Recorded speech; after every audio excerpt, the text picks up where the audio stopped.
Bismillahirrahmanirrahim. Assalamualaikum warahmatullahi wabarakatuh. Alhamdulillahi nahmaduhu wa nasta'inuhu wa nastaghfiruhu wa natubu ilaih. Wa nusalli wa nusallimu ala nabiyyina wa maulana Muhammad wa ala alihi wa ashabihi ajmain. Subhanaka la ilma lana illa ma'allamtana innaka antal alimul hakim. Rabbi syrah li sadri wa yassir li amri wa hlul 'uqdatam min lisani yafqahu qawli, amma ba'du. Bapak-bapak, ibu-ibu, jamaah salat zuhur mushola An-Nur yang semoga yang hadir pada kesempatan kali ini senantiasa selalu sehat walafiat. Allah berikan kemudahan menghasilkan rezeki yang melimpah, yang berkah, manfaat dunia akhirat. Semoga pula hadirnya kita di majelis ilmu ini dicatat sebagai salah satu amal saleh kita yang bisa menggugurkan dosa kita, sehingga kelak besok di yaumul qiyamah yang hadir di sini bersama keluarga besarnya insya Allah masuk surganya tanpa hisab, amin ya robbal alamin. Sebagaimana biasanya di hari Selasa setelah sholat zuhur kita berdiam diri di sini, kita adakan kajian ilmu yang hari ini kita membahas tentang sholat sunnah rawatib, baik yang muakkad maupun yang ghairu muakkad. Tentu harapannya setelah kita mempelajarinya kita tahu dalilnya. Setelah kita tahu dalilnya, kita tahu fadilahnya. Setelah tahu fadilahnya, semoga kita bisa kerjakan. Tapi kalau masih agak-agak malas sedikit, ya enggak apa-apa ya Pak ya. Karena kalaupun nggak sholat sunnah rawatib itu insya Allah dosa nggak Pak? Enggak ya Pak ya. Tapi ibarat orang kerja, Bapak punya gaji pokok. Bapak gaji pokoknya 5, atau 10, Pak? Tanggal 5 udah apa? Koma ya Pak ya. Gaji pokoknya mau berangkat, mau cuti, mau enggak dapat 5 juta. Seneng enggak Pak? Seneng, alhamdulillah. Tapi kalau berangkatnya kok duluan, kemudian kinerjanya bagus, dapat tambahan bonus ya Pak ya. Terus kalau target tercapai nanti juga tambahan bonus. Kalau lembur dapat tambahan bonus, oke Pak ya. Kalau bosnya lagi baik dapat tambahan lagi, oke ya. Terus dapat tunjangan ini. Tunjangan anak nggak cuma 2, 9 misalnya gitu Pak ya. Nggak ada ya, nggak ada ya Pak ya. Tunjangan istri berapa Pak? 1 atau 2? 1, 3. Ini kira-kira Pak. Seneng nggak Pak? Senang ya. Kalau sebulan ini kok lemburannya banyak, itu insya Allah akhir bulan senang ya Pak ya. Kipas-kipas nih gitu kan.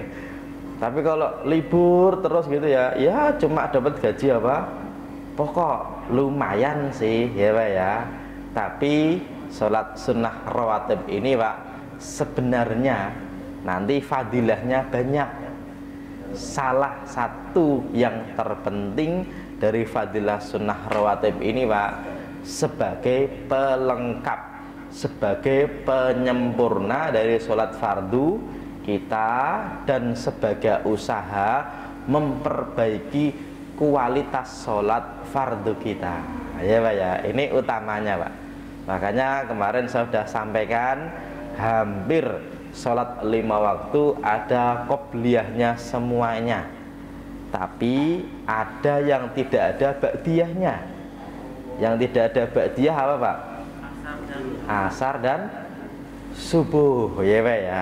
Subuh nggak ada ba'diyah, kemudian asar juga nggak ada ba'diyah. Tapi 5 waktu selalu ada qobliyahnya, meskipun ada yang muakkad, ada yang ghairu muakkad.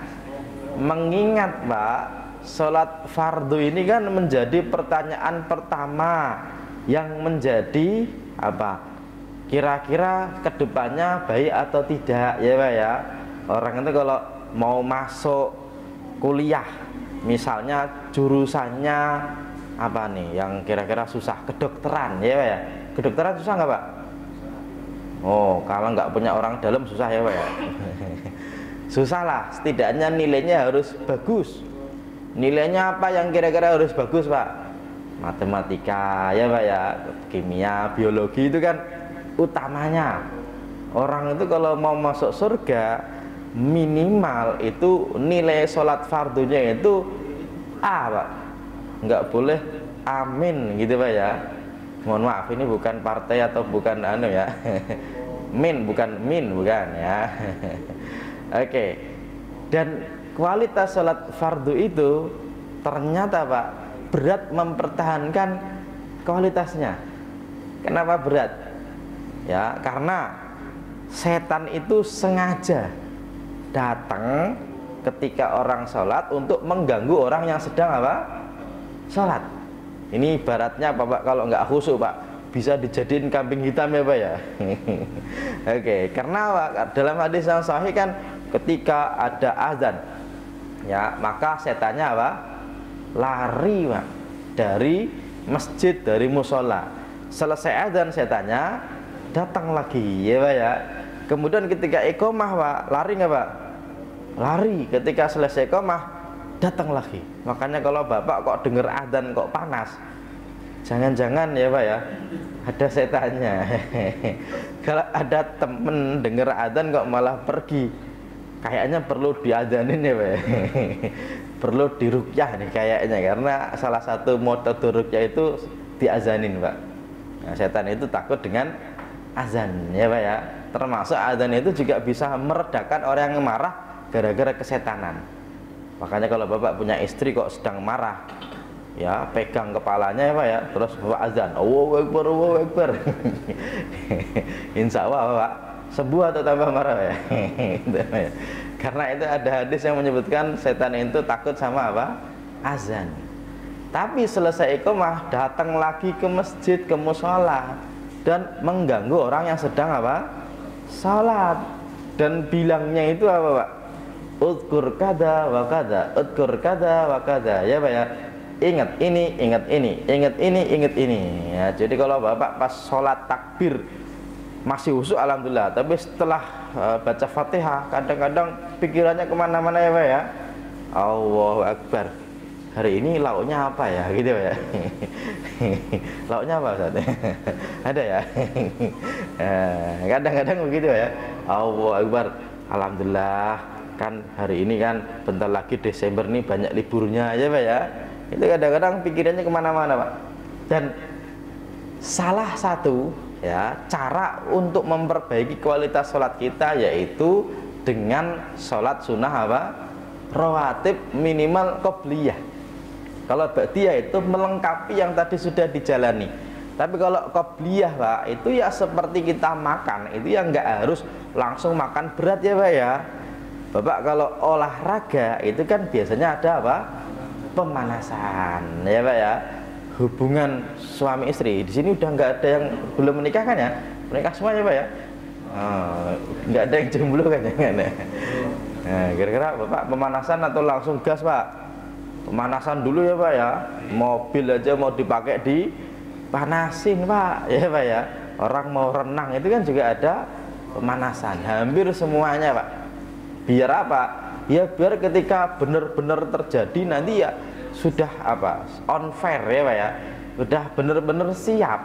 Karena orang itu kalau berangkat ke masjid kok buru-buru langsung takbir, itu kadang-kadang dia belum siap Pak. Dan ketika belum siap bisa jadi dia mikir tadi HP-nya sudah di silent atau belum ya, kan gitu Pak ya. Allahu Akbar gitu kan langsung buru-buru Pak. HP-nya udah di silent belum ya? Terus dia tangannya gimana? Meganginnya Pak ya. loh nggak ada ya Pak ya. Terus Allahu Akbar, loh kok nggak ada. Nah di mana tadi ya Pak ya. Berarti sepanjang sholat Pak mikirin apa Pak? HP-nya di mana ya Pak ya. Karena belum siap. Tapi kalau Bapak udah qobliyah dulu, insya Allah siap Pak. Oh ada HP, ada dompet, ada apa namanya kartu ya Pak ya. Itu tuh untuk persiapan. Dan ini pentingnya. Makanya setidaknya apa ya, kita usahakan. Hanya saja Pak, ini menjadi rahasia umum ya Pak ya. Orang itu bisa dengan mudah untuk qobliyah atau ba'diyah kalau sholatnya di rumah atau di masjid Pak. Masjid ya Pak ya. Kalau Bapak juga gitu juga sama. Kalau Bapak nih misalnya nih ya, zuhur nih sedang ada acara gitu Pak ya, terus bisa sholat kok jam 1, nyampe masjid kok sudah selesai sholat, berarti zuhurnya jam 1 Pak. Kira-kira datang ke masjid itu qobliyah dulu atau langsung zuhur Pak? Hah? Langsung zuhur ya Pak ya? Kok sama ya Pak ya? Bapak sholat malam nih, pulang dari apa kantor, nyampe rumah jam 8, habis wudhu, santai ya Pak ya. Anaknya sudah pada tidur, istrinya sudah cantik ya Pak ya. Itu kira-kira Pak, sholat isya itu qobliyah dulu atau langsung isya Pak? Langsung isya ya Pak ya? Oh langsung ba'diyah. Langsung gas ya, mumpung anaknya tidur gitu ya. Itu Pak, rahasia umum. Kenapa? Karena kadang-kadang ustadz yang nggak jauh beda ya Pak ya. Ya, dan sama Pak, bangun-bangun jam 5 pagi. Kalau qobliyah subuh ini agak mending, karena kadang-kadang orang itu merasa sunnahnya itu muakkadahnya agak serius, karena 2 rakaat fajar lebih utama daripada dunia dan seisinya ya Pak ya. Tapi Pak, kebanyakan orang itu lebih mudah qobliyah kalau sholatnya jamaah di masjid. Makanya ini saling melengkapi. Dan kalau Bapak kok qobliyahnya di masjid ya Pak ya, itu insya Allah sholatnya lebih sempurna ya Pak ya. Oke. Tapi hari ini kita akan coba membahas tentang beberapa fadilah dan juga dalilnya. Nanti kita akan rumuskan karena dalilnya ada banyak. Dari dalil nanti kita akan coba apa namanya, tarik benang merahnya. Jadi kepentingan kita itu Pak, untuk qobliyah ba'diyah ini ya utamanya untuk menyempurnakan apa, kualitas dari sholat kita ya Pak ya. Oke.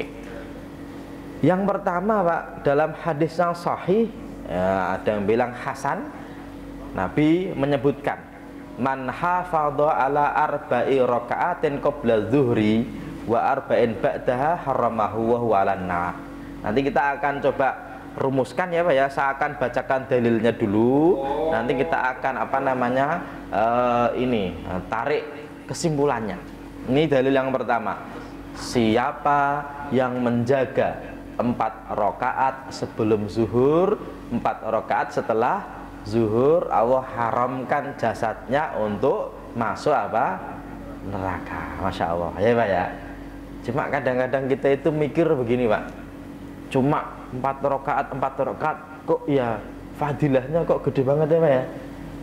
Ya kayak nggak imbang. Nggak imbangnya gini Pak, kan dosa misalnya Pak ya banyak ya Pak ya, kok cuma gara-gara sholat 4 rakaat kok pahalanya sampai diharamkan ke neraka. Berarti orang ini nggak ke neraka dong. Cuma gara-gara apa Pak? Sholat 4 rakaat qobliyah zuhur dan ba'diyah zuhur ya Pak ya. Tapi Pak, memang itu ucapan dari Nabi ya, dan bisa jadi, semoga kita nanti bisa jadi nggak masuk neraka sama sekali Pak, gara-gara sholat qobliyah ba'diyah ini Pak ya, asalkan kita yakin ya Pak ya. Oke.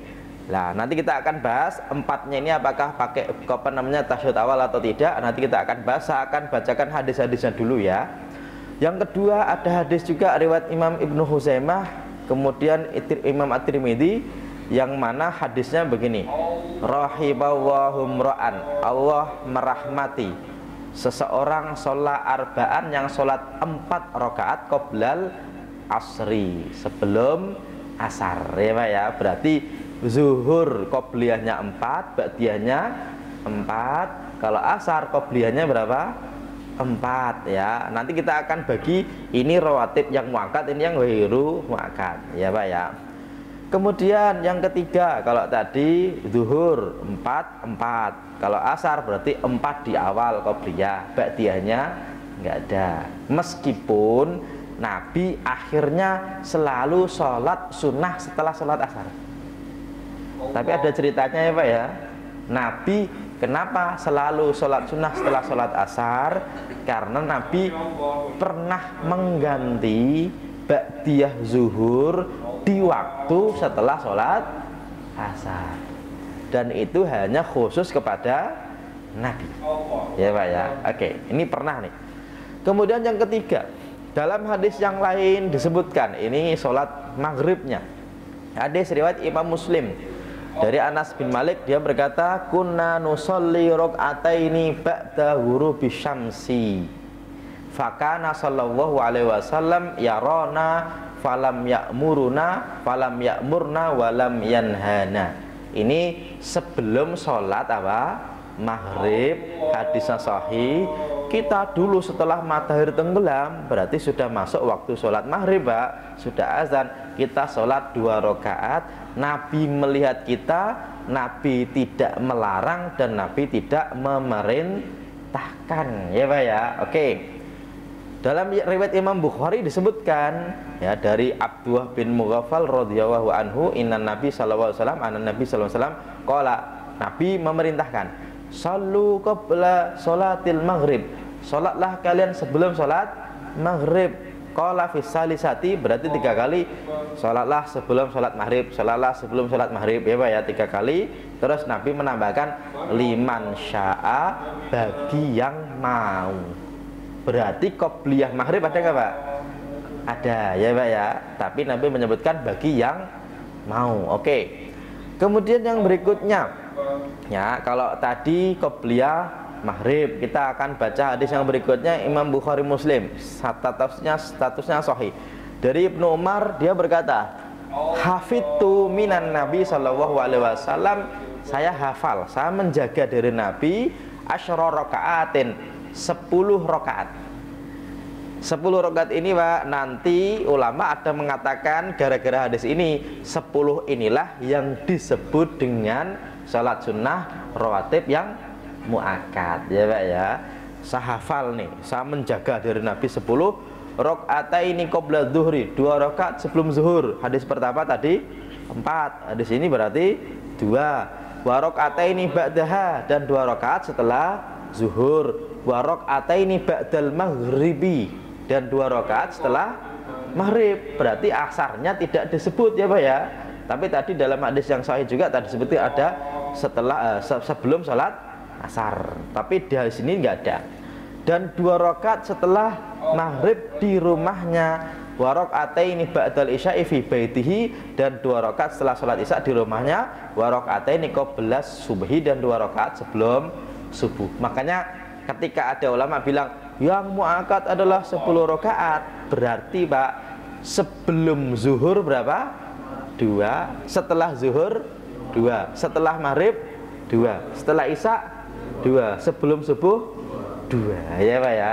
Oke, ini apa namanya 10 yang dianggap sebagai sholat sunnah rawatib muakkad karena Nabi selalu menjaganya. Artinya sebelum zuhur kadang-kadang 4, kadang-kadang 2. Tapi kalau 4 sebelum zuhur 4, setelah zuhur 4 itu Allah haramkan jasadnya untuk masuk neraka. Oke. Yang berikutnya berarti kita maghrib sudah ada ya Pak ya, qobliyahnya ada, ba'diyahnya ada ya Pak ya. Kalau qobliyahnya bagi yang mau, kalau ba'diyahnya termasuk sunnah muakkad ya Pak ya. Kalau isya gimana? Kalau isya tadi ba'diyahnya muakkad. Yang jadi perdebatan adalah apakah ada qobliyah apa? Isya. Karena sebagian orang Pak nggak ada ya Pak ya. Habis azan duduk saja. Boleh Pak Ustadz? Ya duduk aja boleh aja Pak ya, nggak masalah kan. Ada juga sebagian yang ngaji Pak, kajian maghrib itu kan kajiannya Pak ya. Nggak usah ada tanya jawab sampai nanti azan. Setelah azan Pak baru tanya jawab. Setelah itu iqamah, tidak ada sholat 2 rakaat. Kenapa? Karena memang tidak ada hadis spesifik menyebutkan sholat sebelum sholat Isya. Adanya hadis umum, hadis dari Abdullah bin Mughaffal, Nabi bersabda, hadisnya begini Pak, baina kulli adzanaini sholatun, baina kulli adzanaini sholatun, baina kulli adzanaini sholatun liman sya atau liman yasha, ya Pak ya, hadis riwayat Imam Bukhari Muslim. Di antara adzan iqamah ada sholat, di antara adzan iqamah ada sholat, di antara adzan iqamah ada sholat. Makanya sebelum sholat Isya itu kan berarti setelah azan dan iqamah. Hadis umum, di antara adzan dan iqamah ada sholat. Berarti setelah adzan Isya ada sholat nggak Pak? Ada, bagi yang mau, ya Pak ya. Berarti antara adzan dan iqamah ada sholat. Termasuk Pak, nanti ulama juga menjadikan hadis ini sebagai dalil qobliyah sholat Jumat. Tapi kalau bisa, kenapa saya bilang kalau bisa? Begini, di zaman Nabi nggak ada qobliyah apa? Jumat. Nanti saya akan bahas spesifik, tapi karena ada di sini saya akan coba sedikit aja ke situ. Gini, Rasul itu rumahnya kan sampai masjid Pak. Di zaman Nabi sholat Jumatnya itu adanya berapa kali? 1 kali, ya Pak ya. Ketika Nabi datang mau ke masjid, Bilal udah siap-siap azan nih Pak nih. Terus Nabi naik ke atas mimbar, baru siapa? Bilal azan untuk sholat Jumat.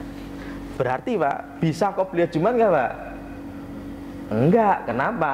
Karena Nabi sudah naik ke atas mimbar, baru apa?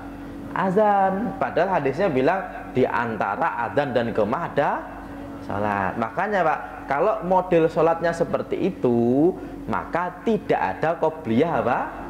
Jumat. Kalau kita azannya berapa? 1 ya. Oke ya.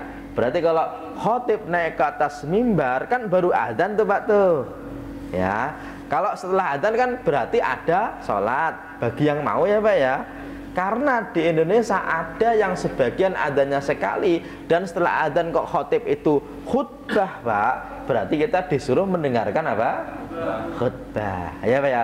Tidak usah sholat qobliyah Pak Jumat. Oke Pak ya. Oke.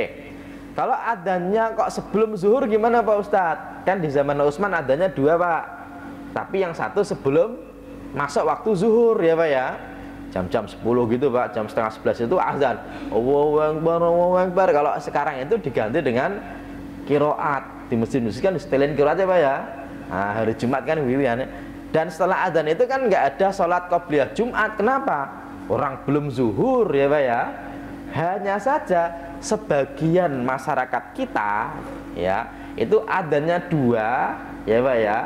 Yang mana adzan pertamanya itu sudah masuk waktu sholat Jumat. Oke ya. Makanya biasanya gini, adzan nih Allahu Akbar gitu Pak ya. Sudah masuk zuhur belum? Sudah. Karena itu adzan pertama, kadang-kadang orang ini pada apa? Sholat apa Pak? Qobliyah Jumat. Dalilnya adalah di antara adzan dan iqamah ada sholat. Setelah itu baru khotibnya naik ke atas mimbar, adzan yang kedua, ya Pak ya. Oke, jadi kalau yang adzannya sekali Pak, kok setelah adzan khotib khutbah Bapak sudah duduk, ya Pak ya, berarti sudah tidak ada apa? Sholat, khususnya qobliyah. Cuma kalau sholat Jumatnya kok di masjid, ya Pak ya, meskipun sudah azan, meskipun khotib sudah naik ke atas mimbar dan berkhutbah, kok Bapak baru datang masuk ke masjid Pak, itu sunnah sholat, tapi bukan qobliyah Jumat. Sholat apa Pak? Tahiyatul masjid. Tapi kalau di sini kita kan di ini apa ya? P berapa? P8 ya Pak ya? P9. Oh, berarti kan di parkiran, ya Pak ya. Adzan nih, Allahu Akbar, Allahu Akbar, Bapak baru datang nih Pak nih. Berarti Pak duduk atau nunggu selesai adzan baru sholat Pak? duduk saja cukup, ya Pak ya. Kenapa? Karena Jumatannya tidak di masjid, di parkiran, dan tidak ada sholat sunnah tahiyatul parkiran, ya Pak ya. Tapi kalau sunnah juga ya tidak dosa sih, tapi lebih bagus mendengarkan apa? Khutbah. Tapi kalau sebelum Jumatan dan sebelum azan, ya Pak ya, boleh sunnah sholat berapapun jumlahnya. Sholat apa Ustadz? Terserah, ya Pak ya. Sholat untuk wudhu boleh, ya Pak ya. Sholat duha selama belum zuhur boleh. Sholat istikharah boleh nggak Pak? Boleh ya Pak. Ya Allah, bulan ini habis gajian beli sepeda lipat atau sepeda gunung ya Allah, gitu ya. Pak, kalau beli sepeda gitu istikharah nggak Pak? Enggak ya Pak ya. Istikharah kan kalau mau nikah Pak Ustadz, orang Indonesia itu Pak, istikharah kalau yang besar-besar Pak. Yang itu tuh nggak pada istikharah ya Pak ya. Pada istikharah itu ya apa ya, sekedar mendekatkan diri kepada Allah, ya Pak ya. Ya Allah, gitu kan, saya pengennya resign ya Allah, tapi pindah kemana ya, gitu ya Pak ya. Itu istikharah, ya Pak ya. Itu boleh? Boleh. Sholat hajat boleh nggak Pak? Boleh. Sholat taubat boleh? Boleh, ya Pak ya. Tapi karena sholat tidak di masjid, sholat Jumatan tidak di masjid, maka tidak ada tahiyatul masjid.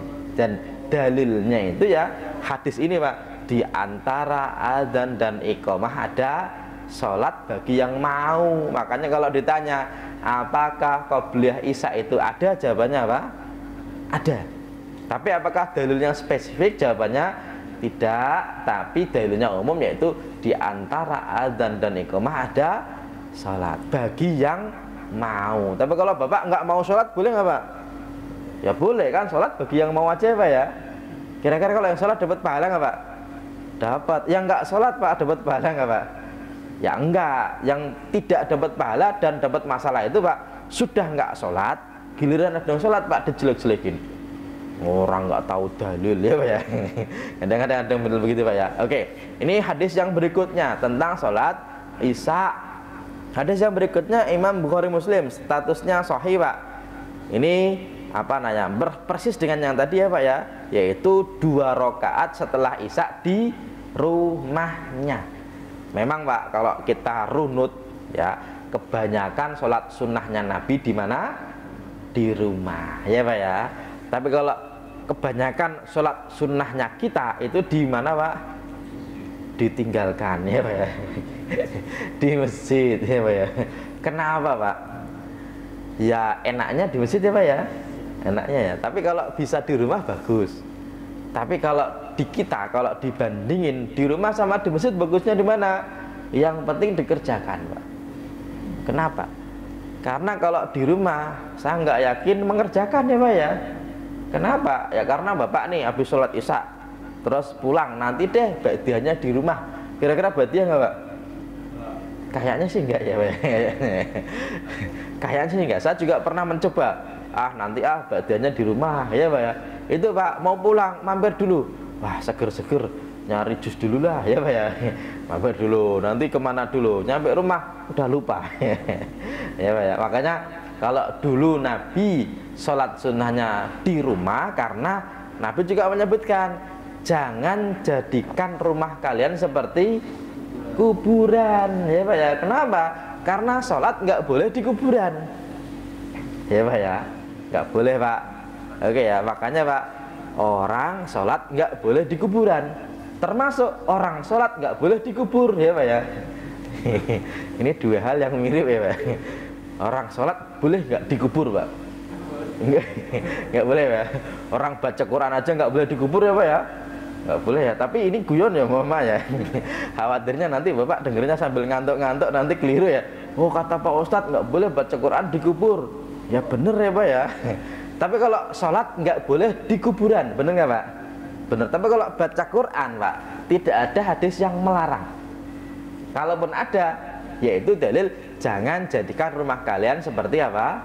Kuburan. Karena di rumah itu digunakan untuk sholat dan baca Quran ya, meskipun baca Qurannya ini tambahan Pak, yang paling pas itu sholatnya ya Pak ya. Makanya Bapak kalau bisa di rumah punya tempat khusus yang nyaman untuk sholat, namanya musola. Saya doakan semoga bapak rumahnya gede ya pak ya. Bapak pengen rumahnya gede nggak pak? Pengen ya pak ya? Itu masuk salah satu kenikmatan pak. Jadi Allah itu memberikan hadis Nabi itu sahih menyebutkan salah satu kenikmatan orang itu istri yang solehah, rumah yang luas ya pak ya, dan rezekinya itu di tempat dia berada. Itu salah satu kenikmatan. Jadi kalau bapak rumahnya kok luas itu salah satu kenikmatan ya pak ya. Tapi kalau rumahnya sempit nggak apa-apa, lumayan mending daripada nggak punya apa rumah ya pak ya. Yang mana kalau bisa kita punya tempat khusus untuk kita sholat. Apalagi perempuan pak, meskipun sholat fardu ya pak ya bersama Nabi, malah lebih diutamakan sholatnya di mana? Di rumah, padahal di Masjid Nabawi bersama Nabi ya. Meskipun kalau ada perempuan kok sholat di masjid tidak dilarang, dan jangan dilarang selama tidak timbul fitnah ya pak ya. Oke, yang berikutnya ini yang tadi sudah saya sampaikan, yaitu kalau sholat subuh ya pak ya nanti ada spesifik pahalanya ya. Kalau tadi pak, Allah akan haramkan jasadnya dari api neraka ya pak ya, termasuk kalau sebelum subuh itu ada spesifik pahalanya, yaitu hadis sahih riwayat Imam Muslim, rakaata al-fajr, 2 rakaat fajar ya, khairun minad dunya wa ma fiha, lebih baik daripada dunia dan seisinya ya. Meskipun ada orang yang keliru memahami begini, ada orang yang lebih kaya dari Bill Gates ya pak ya, ada orang yang lebih kaya dari apa namanya Elon Musk ya. Iya Elon Musk ya kayak yaitu orang yang bisa sholat apa 2 qobliyah subuh. Sebenarnya pak itu disarikan dari hadis ini, sebenarnya bukan lebih kaya. Kenapa? Karena orang yang bisa sholat 2 rakaat fajar itu bukan dapat dunia dan seisinya, enggak, tapi lebih utama, lebih baik daripada dunia dan seisinya ya pak ya. Karena orang yang sholat 2 rakaat sebelum subuh itu juga kalau miskin juga ya pak ya. Bukan berarti langsung dia wah dia kaya ya, enggak juga kan ya. Karena gini, kalau kita bicara sholat ya, sholat itu pak yang penting bapak kerjakan sebagai perintah dari Allah, dah gitu aja. Kita nggak usah mikirin fadilahnya apa. Karena orang itu suka gini, sholatlah nanti biar kamu rezekinya lancar. Karena orang bilang gini, kalau kamu memperhatikan perintah Allah, Allah akan memperhatikanmu. Misalnya gitu pak ya, nggak salah ya. Tapi kalau sampai menjanjikan sesuatu yang tidak ada hadisnya pak, bapak nanti ditanya, emang kamu bisa janjiin gitu apa dalilnya? Karena orang gini pak, orang itu kalau menjaga sholatnya rajin itu biasanya rezekinya lancar ya pak ya. Kenapa? Karena dia diurusin oleh Allah. Pertanyaannya pak, ada nggak orang yang sholatnya rajin rezekinya nggak lancar? Ada nggak pak? Ada. Orangnya di sini juga ada pak. Ya pak ya. Ada nggak orang yang nggak sholat rajin tapi rezekinya lancar? Ada nggak pak? Banyak ya pak ya. Makanya kalau kita bicara tentang kewajiban sholat, udah ini perintah Allah saya kerjain gitu aja ya. Dan insya Allah pak itu nanti yang paling bagus ya pak ya. Tapi kalau ada janji pahalanya, kita janjikan sebagaimana yang Nabi janjikan aja. Kalau Nabi bilang begini, kita janjikan, oh ya kata Nabi 2 rakaat fajar itu lebih utama daripada dunia dan seisinya ya pak ya. Oke, hanya saja pak ya, rakaat fajar ini nanti pak ada istilah sholat fajar, ada istilah sholat sunnah fajar, ada istilah sholat qobliyah fajar atau qobliyah subuh ya pak ya. Kata fajar sama dengan subuh. Oke, fajar sama dengan subuh. Meskipun ya subuh pasti fajar, fajar belum tentu subuh. Kok bisa pak? Karena ada fajar yang belum subuh. Tapi kalau subuh berarti sudah apa? Fajar. Lo kok bisa? Karena fajar ada 2 pak. Yang pertama fajar kadhib, yang kedua fajar apa? Shadiq ya pak ya. Shadiq itu artinya benar, nggak bohong. Kalau kadhib artinya apa? Bohong. Makanya kalau bapak punya teman fajar, bapak nanya, kamu fajar yang mana ya pak ya? Fajar yang bohong atau yang enggak? Fajar kadhib sama fajar Sodik. Saya itu punya teman Fajar Ramadhani Pak, tapi lahirnya nggak pas Fajar Pak ya. Kadang-kadang unik ya, nggak tahu. Saya tanya, kamu dulu lahirnya Fajar? Enggak. Kok namanya Fajar? Ya nggak tahu bapak saya ya. Tapi kalau Ramadhani insya Allah lahirnya pas apa? Ramadhani pas lahirnya apa? Bulan Ramadan biasanya gitu Pak ya. Orang namanya Ramadhani, nama lengkapnya apa Pak? Ramadhani Hadisanati Lillahi Ta'ala. Karena lahirnya pas bulan apa? Ramadan ya Pak ya. Nah kalau namanya Tony itu nama panjangnya apa Pak? Tony, nama panjangnya siapa? Ya macam-macam ya. Bisa jadi Saitoni Rojim ya. Ya. Ini termasuk yang dapat fadilah spesifik. Hanya saja, kenapa saya tidak bilang? Kalau Allah syariatkan kita kerjakan gitu aja Pak. Karena itu sudah the next level dari beribadah. Orang itu kadang-kadang beribadah dengan rajin, dia nanya, apa fadilahnya ya Pak ya. Orang itu Pak, sebelum zuhur, kemudian setelah sebelum zuhur sama sebelum fajar, itu kira-kira Pak, rajinan mana kira-kira Pak? Kira-kira ya, rajinan mana? sebelum zuhur ya, insya Allah ya Pak ya. Oke, tapi kalau sholat witir dengan sholat duha, kira-kira Bapak sering melakukan yang mana Pak? Duha ya Pak. Ada orang yang duha itu rajin Pak. Di rumah itu ya, berangkat jam 7 udah duha, nyampe kantor Pak, duha lagi ya Pak ya. Nanti sebelum zuhur duha lagi. Kenapa rajin? Ya cicilannya 3 ya Pak ya. Mobil, motor, rumah, koperasi aja masih ada cicilannya ya Pak ya. Makanya duhanya rajin. Kenapa? Karena katanya sholat duha memperlancar apa? Rezeki. Tapi kalau sholat witir ada pahala khusus nggak? Nggak ada. Padahal Pak, Nabi lebih rajin sholat apa? Witir. Nabi nggak pernah meninggalkan loh, kan gitu ya.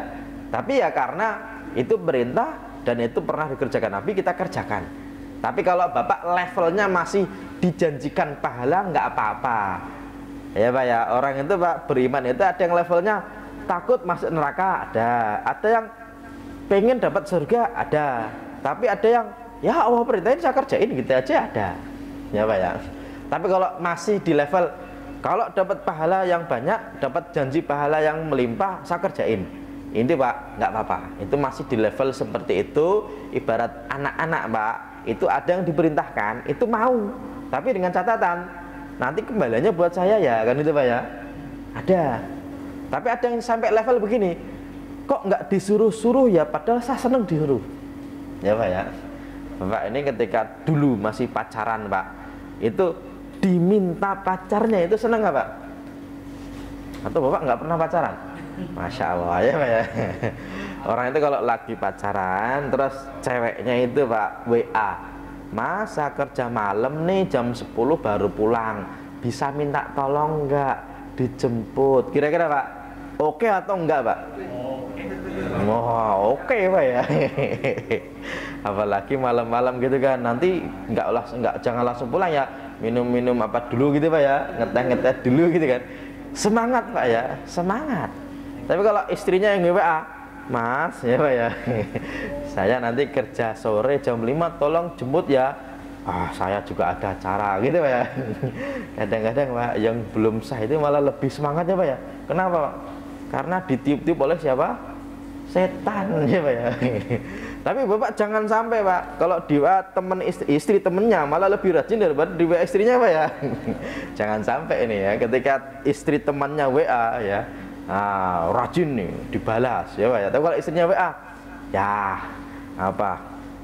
WA lagi ya, itu jangan ya Pak ya. Oke. Ini Pak, dalam beribadah juga ada yang model begitu. Ada orang yang ketika ada suatu amalan nanyanya apa? Fadilahnya apa? Ya Pak ya. Ada. Tapi memang ada orang yang baru level itu Pak. Tapi kalau sudah levelnya naik, kita itu seneng, sholat itu seneng ya Pak ya. Orang itu ada yang kalau belum sholat belum tenang, kalau sudah sholat baru tenang. Ada yang model begitu. Berarti Pak, dia memang takut kalau enggak sholat, ya kan itu ya. Berarti levelnya masih takut kalau enggak sholat. Kenapa? Karena dosa masuk neraka. Enggak apa-apa, karena memang levelnya di situ. Makanya sholatnya cepat. Kenapa? Karena yang penting sudah apa? Sholat.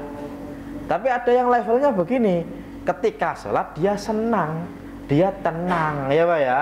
Makanya ketika sholat dia senang, dia tenang, dia sholatnya bisa khusyuk, bisa lama. Kenapa? Karena dia senang Pak. Orang itu kalau senang, itu main game bisa 2 jam nggak kerasa ya Pak ya. Nggak kerasa ya, lagi mabar gitu Pak ya. Bapak juga pernah mabar, main bareng ya Pak ya. Kalau Bapak di sini kan ngabar apa? Ngaji bareng ya Pak ya. Lumayan kan ya. Nanti setelah ngabar ada mabar, makan bareng insya Allah ya Pak ya. Saya nggak menjanjikan sih, kayaknya ada ya biasanya. Tapi kalau nggak ada nggak tahu ya Pak ya. Nah, berarti ngabar dan mabar gitu ya. Itu kalau Bapak kok nyaman, itu ya 2 jam lihat apa namanya bioskop itu ya nggak kerasa ya Pak ya. Bapak 2 jam tuh Pak tuh, pipis aja ditahan ya Pak ya. Makanya kalau selesai apa namanya bioskop itu Pak, itu orang pada duluan kemana Pak? Kamar mandi ya Pak ya. Tapi kalau ngaji 1 jam, kok jam 1 belum selesai Pak, itu orang suka ngeliatin ya Pak ya. Kadang-kadang begitu, kadang-kadang ya. Karena kalau nyaman itu ya, kalau nyaman itu biasanya nggak terasa kan gitu Pak ya. Oke. Tapi itu proses Pak. Kalau Bapak sedang diproses ketika sholat, terus apa cepet, yang penting sholat, nggak apa-apa, yang penting sholat. Karena tadi ya, iman itu naik dan turun ya Pak ya. Kalau lagi turun, yang penting wajib dikerjakan, jangan ditinggalkan. Tapi lakukan terus Pak ya, jangan sampai ditinggalkan. Tapi kalau imannya lagi naik ya Pak ya, jangan menganggap orang yang lagi jelek itu pasti masuk neraka. Karena orang kalau lagi rajin kadang-kadang, bro, sholat yuk. Ah, nitip absen dulu, kamu itu neraka, gitu Pak ya.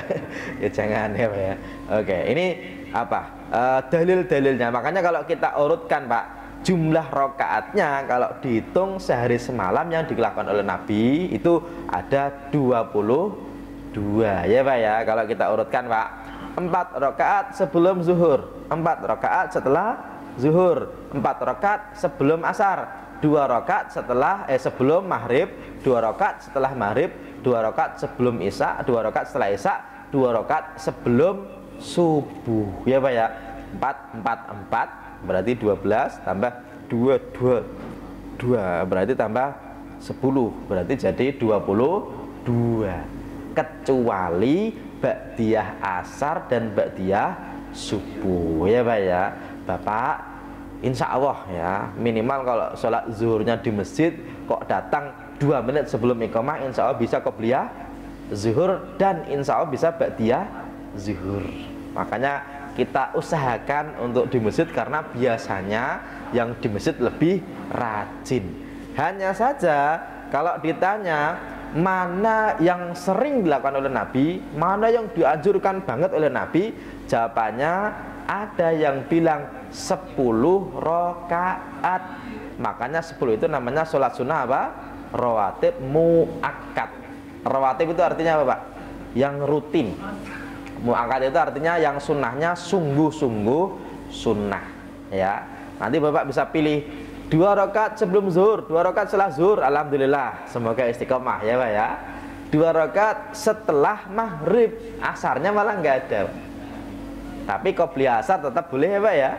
Oke, kemudian 2 rakaat setelah isya, 2 rakaat sebelum subuh. Hafal ya Pak, insya Allah Pak ya. Oke ya, insya Allah. Ini hadis dari Ibnu Umar.